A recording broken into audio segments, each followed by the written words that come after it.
Tamam.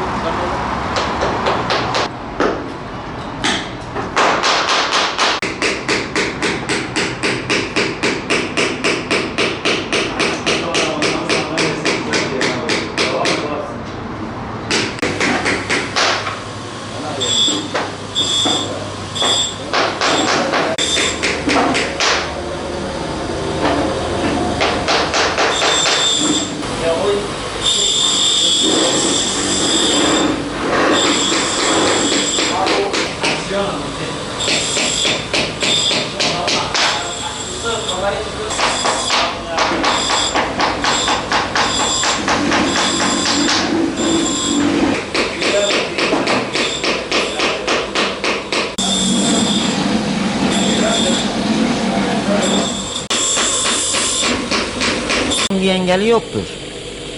Yani insan isterse çalışır, engelli olsa da olmasa da. Yani ben ilk dönemler olmuştur, zorluk çekmişizdir. Ama şimdi gayetten rahat, güzel. Çalışma insanın azmini artırıyor. Yaşama sevincini daha çoğaltıyor. Yani birine en azından bağımlı kalmıyorsun. Birilerine bağımlı kalmıyorsun. Kendi başına. Kendi kendinin sorumluluğunu üstleniyorsun. Yani birilerinin senin sorumluluğunu üstlenmeye gerek kalmıyor. Çevremdeki insanlar da beni engelli olarak görmüyorlar. Yani mesleğimde de öyle, ustalarım da öyle. Ben normal bir vatandaş gibi çalışıyorum. Yani toplumun içerisinde de rahatım. Yani engelli gibi davranmıyorum. Yani kendi beynimde yendim. Önce onu kendi beynimde kabul ettim. Yani Osmanlı Selçuk döneminden, İlküklerden kalma bir sanat. Zor bir sanat. Zor bir uğraş. Biz de bu işi layıkıyla yapmaya çalışıyoruz. Elimizden geldiğince. Sabah 8.30'da geliyorum.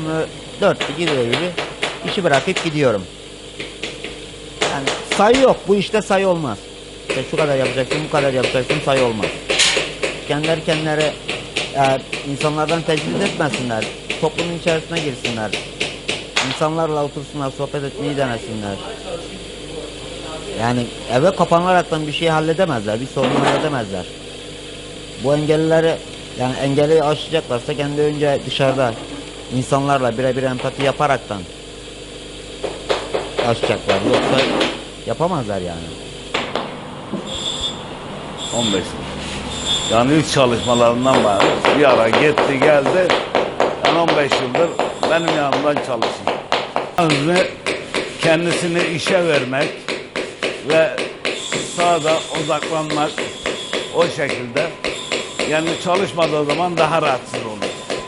Çalışırsa yanı bir daha sıhhatli yaşar. Takdire şahin olan bir